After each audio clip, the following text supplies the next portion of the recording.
जय हिंद प्यारे बच्चों। आरके नेशनल एजुकेशन में आपका स्वागत है।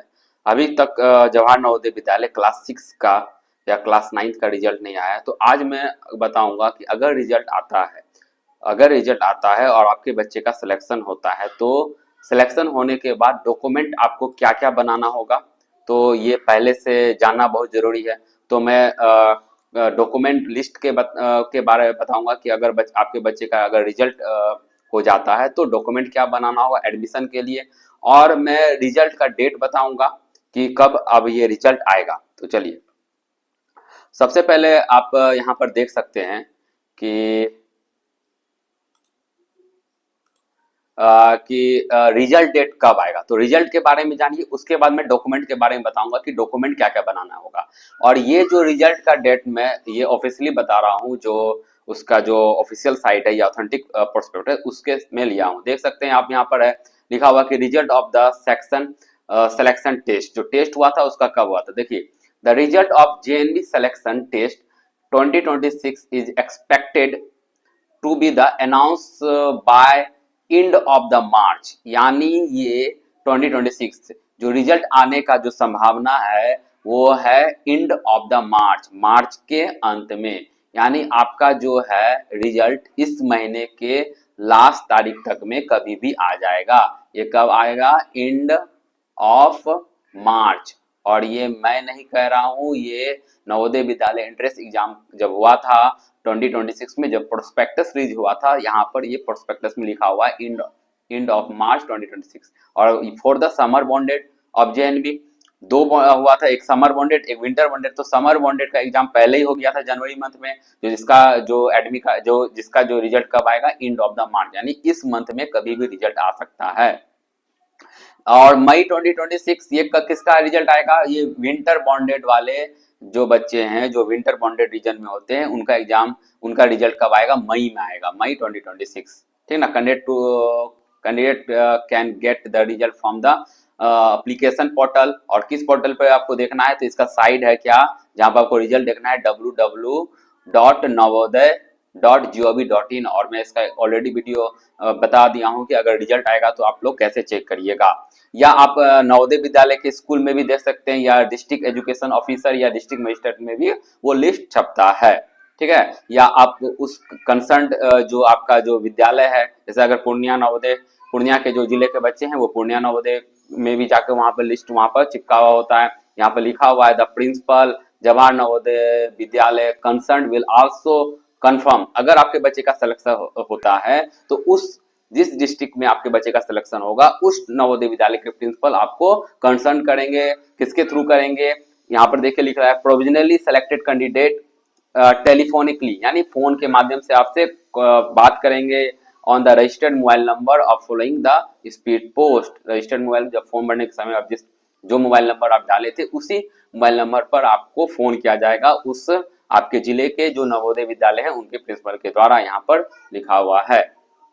ठीक है। और इसका जो यहाँ पर एडमिशन प्रोसेस यहाँ पर देखिए लिखा हुआ है, the entire admission process of the session 2026 will be close at least 31 दिसंबर तक में ये एडमिशन प्रोसेस खत्म हो जाएगा। और ये मार्च एंड में आ जाएगा, और अप्रैल मई से इसका एडमिशन चालू हो जाएगा। ठीक है ना। मार्च अप्रैल से एग्जाम एडमिशन का प्रोसेस स्टार्ट हो जाएगा।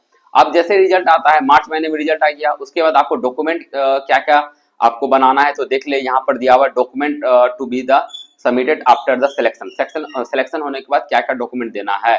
तो देखिए यहाँ पर दिया हुआ है क्या कि यहाँ पर the parents of all of the candidate who are the provisionally selected for the admission will have submitted the following document at the time of the admission verification। तो क्या होगा?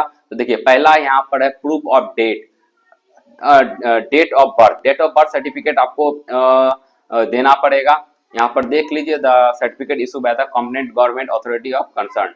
यहाँ पर दूसरा देना पड़ेगा proof of the eligibility as per the candidate of NBS, यानी ये बताना होगा कि आप उस जिले के जिस जिले में आपका एनबीएस उस जिले के हैं कि नहीं आप। For the candidate seeking the admission under the rural quota, अगर कोई बच्चा रूरल ग्रामीण क्षेत्र में है, रूरल कोटा में है, the parents will also have submit the certificate of the component authority of the effective that children had been study। आपको क्या करना पड़ेगा, अगर आपका बच्चा रूरल कोटा में है, ग्रामीण क्षेत्र से रिलेटेड है, तो आपको यहाँ पर वो सर्टिफिकेट शो करना पड़ेगा किसका, स्टडी जो वो ग्रामीण क्षेत्र के स्कूल में क्लास 3 में पढ़ा हो, क्लास 4 में पढ़ा हो और क्लास 5 में पढ़ा हो। तो तीनों जो स्टडी उसका ग्रामीण क्षेत्र में होना चाहिए, यानी रूरल क्षेत्र में ये क्लास 3, क्लास 4 और क्लास 5 का वो पढ़ाई क्या होना चाहिए, ग्रामीण स्कूल से। तब आपको ये ग्रामीण रूरल कोटा जो 75 सीट है जो ग्रामीण क्षेत्र में, वो आपको मिलेगा। एट इंस्टीट्यूट या school of located in rural area, यानी वो क्लास 3 का, क्लास 4 का, क्लास 5 का स्कूल ग्रामीण क्षेत्र में होना चाहिए, तब आप रूरल कोटा में आइएगा। ये बहुत ही इंपॉर्टेंट है। उसके बाद आपको नंबर 4 में रेसिडेंट सर्टिफिकेट आपको शो करना पड़ेगा। Valid resident certificate proof on notify government of India the parents of the same district where the JNB located, यानी जिस स्कूल में आपके बच्चे क्लास 3, क्लास 4 के पढ़ाई किए हैं, उसी वहीं का आपका रेसिडेंट सर्टिफिकेट होना चाहिए। Study in class 5 shall be the furnace. यहाँ देखिए, copy of the Aadhaar card देना पड़ेगा। नंबर 5 का डॉक्यूमेंट है आधार कार्ड। फिर आपको यहाँ पर नंबर 6 में देना होगा सर्टिफिकेट ऑफ द, अब देखिए headmaster of the school regarded study detail, आपको सर्टिफिकेट देना पड़ेगा हेडमास्टर के रिगार्डेड क्लास 3, क्लास 4 और क्लास 5 का वो सर्टिफिकेट बनाकर आपको जो वहाँ के स्कूल के हेडमास्टर साहब बनाकर उसमें सील मोहर मारकर देंगे। उसके बाद मेडिकल फिटनेस रिपोर्ट देना पड़ेगा आपको।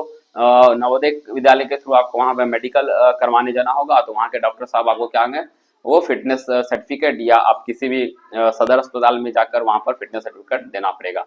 अब देखिए ये जो 8 डॉक्यूमेंट है अंडरटेकिंग ऑफ माइग्रेशन, ये क्या होता है आपको बता देते हैं।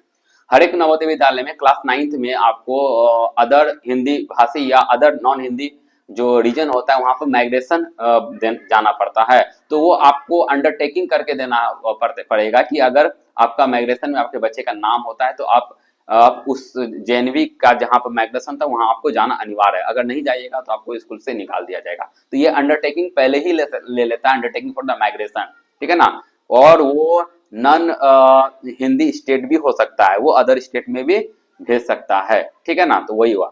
उसके बाद 9th में डॉक्यूमेंट है डिसेबिलिटी सर्टिफिकेट, अगर कोई डिसेबिलिटी है तो वो सर्टिफिकेट देना पड़ेगा। 10 में है category community certificate, ST SC special capable है। Category of OBC certificate as a centre list के अकॉर्डिंग आपको देना पड़ेगा, जो फॉर्मेट यहाँ पर दिया हुआ है। और देखिए यहाँ पर बोल रहा है TC from the parents school after the verification of the document, सारे डॉक्यूमेंट होने के बाद टीसी देना पड़ेगा। And the confirmation of admission of the respective JNV to be submitted after getting the counter sign, और टीसी में क्या होगा, काउंटर सिग्नेचर होगा, ठीक है ना, किसका, डिस्ट्रिक्ट एजुकेशन अथॉरिटी यानी डीईओ साहब या बीओ का साहब का क्या होगा, टीसी में काउंटर साइन कर कर आपको देना पड़ेगा।